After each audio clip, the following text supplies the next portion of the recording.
Good morning दोस्तों। नमस्ते। आप सभी का स्वागत है आपके अपने चैनल काव्यशाला एकेडमी में। आज की वीडियो में मैं आप सब के लिए क्षितिज बुक के गद्य खंड के पार्ट 1 यानी कि नेताजी का चश्मा चैप्टर के साथ प्रस्तुत हूँ। और आज नेताजी का चश्मा जो चैप्टर है उस पर विस्तार से चर्चा करेंगे। तो सबसे पहले समझ लेते हैं कि नेताजी का चश्मा जो चैप्टर है उसके लेखक कौन हैं। तो उसके लेखक हैं स्वयं प्रकाश जी। स्वयं प्रकाश जी के बारे में ऐसा कथित है कि उनका जन्म 1947 में इंदौर यानी कि मध्य प्रदेश में हुआ था।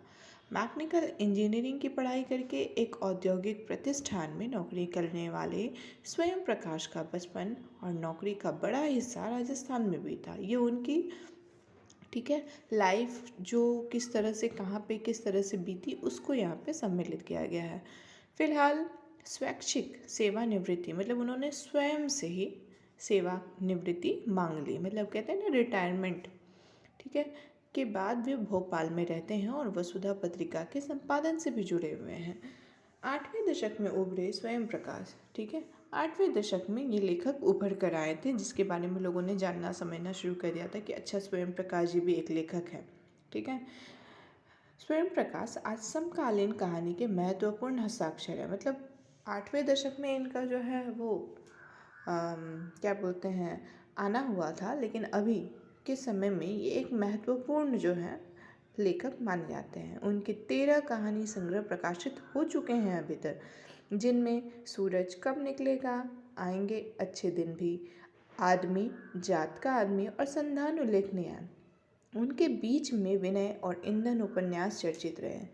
ये भिन्न भिन्न पुरस्कारों से भी जो है वो सम्मानित होते रहे हैं। मध्यवर्गीय जीवन इनका रहा है और कहानियों में वर्ग शोषण के विरुद्ध इन्होंने ज़्यादातर लिखने की कोशिश की है। वर्ग शोषण में जाति भी हो सकता है, संप्रदाय भी हो सकता है, लिंग के आधार पर हो रहे भेदभाव को भी उन्होंने जाहिर किया है। तो जो ये जो चैप्टर है ना, अब उसके ऊपर हम आते हैं। ये चैप्टर है नेताजी का चश्मा, जिसका कुछ सार संग्रह यहाँ पे प्रस्तुत किया गया है। चारों ओर सीमाओं से घिरे भूभाग का नाम ही देश नहीं होता। देश बनता है उसमें रहने वाले सभी नागरिकों, नदियों, पहाड़ों, पेड़ पौधों, वनस्पतियों, पशु पक्षियों से। बात तो सही है कि केवल चारों ओर से घिरा हुआ जो भूभाग है वो देश नहीं कहलाता। देश में हर एक व्यक्ति है, हर एक जीव है, हर एक पक्षी है, पेड़ है, नदियाँ हैं, समुद्र हैं, उनसे वो देश बनता है। सबसे प्रेम करने और इनकी समृद्धि के लिए प्रयास करने का नाम ही देशभक्ति है। देशभक्ति किसे कहा है स्वयं प्रकाश जी ने कि सबसे प्रेम करना ही देशभक्ति है। नेताजी का चश्मा कहानी कैप्टन चश्मे वाले के माध्यम से देश के करोड़ों नागरिकों के योगदान को रेखांकित करती है। ये एक चैप्टर है और इसका मुख्य पात्र है कैप्टन, जो कि चश्मे वाला था और उसके माध्यम से स्वयं प्रकाश जी ने देशभक्ति को जाहिर करने का प्रयास किया कि आखिर देशभक्ति कैसे होनी चाहिए, जो इस देश के निर्माण में अपने अपने तरीकों से सहयोग करती है। वाकई कहानी यह कहती है कि बड़े ही नहीं बच्चे भी इसमें शामिल हैं। तो ये हमारा हो गया सार संग्रह और हम बढ़ते हैं अब क्वेश्चन की तरफ। क्वेश्चन कह रहे हैं चैप्टर की तरफ, क्षमा कीजिएगा, चैप्टर की तरफ। तो हालदार साहब को हर 15वें दिन कंपनी के काम के सिलसिले में उस कस्बे से गुजरना पड़ता था। कस्बा बड़ा नहीं था जिसे पक्का मकान कहा जा सके वैसे कुछ भी मकान, और जिसे बाजार कहा जा सके वैसे ही एक ही बाजार था। कस्बे में एक लड़कों का स्कूल, एक लड़कियों का स्कूल, सीमेंट का छोटा सा कारखाना, ओपन एयर सिनेमा और एक ठो नगर पालिका थी। देखिए यहाँ पे जिस जगह की चर्चा की गई है ना, स्वयं प्रकाश जी ने जिस कस्बे को केंद्र बना करके ये कहानी लिखी है, उस केंद्र के आर्थिक स्थिति पे विचार करके बताया गया कि कस्बा बहुत ज़्यादा बड़ा नहीं था। उसमें एक दो छोटे मोटे जो है कुछ चीज़ थे जिनका उन्होंने बहुत संक्षिप्त यहाँ पे चर्चा कर दिया। नगर पालिका भी थी तो कुछ ना कुछ करती ही रहती थी, कभी पक्की सड़क बनवा दी, कभी पेशाब घर बनवा दी, मतलब छोटे छोटे काम वो करती ही रहती थी। इसलिए नगर पालिका के किसी उत्साही बोर्ड या प्रशासनिक अधिकारी ने एक बार शहर के मुख्य बाजार के मुख्य चौराहे पर नेताजी सुभाष चंद्र बोस की एक संगमरमर की प्रतिमा लगवा दी। इसी नगर पालिका का किसी प्रशासनिक अधिकारी ने सोचा कि वहाँ पे चौराहे पे नेताजी का चश्मा मूर्ति होना चाहिए, और वो मूर्ति किस चीज़ की थी? संगमरमर की बनी हुई थी। और ये जो कहानी है ना, इसी मूर्ति के इर्द गिर्द घूमती रहती है।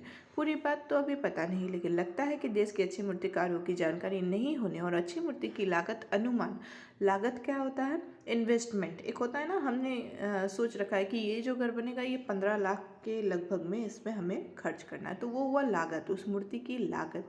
और उपलब्ध बजट, मतलब अब नगर पालिका से भी बजट मिला होगा कि भाई हम इससे ज़्यादा नहीं खर्च कर सकते, ठीक है, तो दोनों में क्या रहा होगा? डिफरेंस आ गया होगा। और इसी चक्कर में काफ़ी समय ऊहापोह, यानी कि होता नहीं, सोचने समझने विचार करने में भी समय, और चिट्ठी पत्री में, मतलब एक प्रशासनिक अधिकारी ने दूसरे प्रशासनिक अधिकारी को लेटर लिखा कि भाई ये कार्य करने हैं, दूसरे ने तीसरे को कहा, तीसरे चौथे, ये सब चीज़ों में भी समय बर्बाद हुआ होगा। और बोर्ड की शासनावधि समाप्त होने की घड़ियों में, जब बोर्ड का शासन का अवधि समाप्त हो रहा होगा, उस समय उस क्षण में किसी स्थानीय कलाकार को ही काम दे दिया होगा कि भाई उसी से करवा लिया जाए। तो काम किसको मिला? कस्बे का ही एकलौता हाई स्कूल था, उसमें जो है ड्राइंग मास्टर थे, यानी कि उनका नाम था मोतीलाल जी। उनको ये काम दे दिया गया कि भाई महीने भर में मूर्ति बनाकर पटक देना है। तो उन्होंने भी कहा कि हाँ ठीक है, पटक देने का मतलब मूर्ति को बना के पटकना नहीं है, उनसे बनाकर समय से तैयार कर देना है, ठीक है।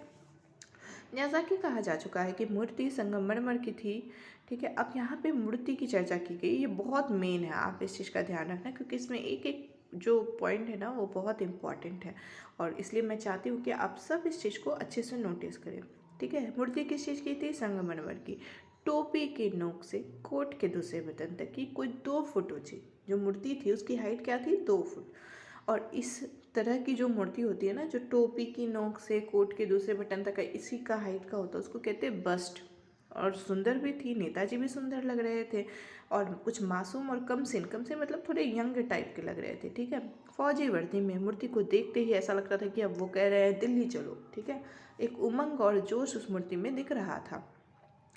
और तुम मुझे खून दो वगैरह वगैरह, उनके जो नारे थे वो याद करने लगते थे। इसी दृष्टि में यह सफल और सराहनीय प्रयास था, लेकिन एक चीज़ की कसर थी जो उस मूर्ति में रह गई थी, और वो क्या थी? वो थी नेताजी की आंखों पर चश्मा। हम सब जानते हैं कि सुभाष चंद्र बोस जी एक गोल फ्रेम वाला चश्मा लगाया करते थे, पर उस मूर्ति में वो चश्मा ही गायब था।